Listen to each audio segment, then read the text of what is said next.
মাগরিবের পরে কারো সঙ্গে কথা না বলে এই দোয়াটি 7 বার পরে আল্লাহ তাআলার কাছে যা চাইবেন আল্লাহ আপনাকে তাই দান করবে।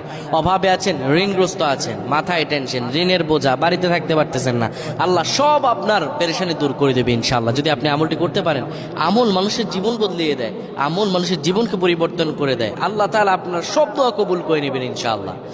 মাগরিব নামাজের পরে কিবলামুখী হয়ে থাকবেন, কারো সঙ্গে কথা বলবেন না, কারো সঙ্গে কথা না বলে কিবলামুখী হয়ে আপনি পড়বেন আল্লাহুম্মা আজরিনা মিনান নার, আল্লাহুম্মা আজরিনা মিনান নার, আল্লাহুম্মা আজরিনা মিনান নার।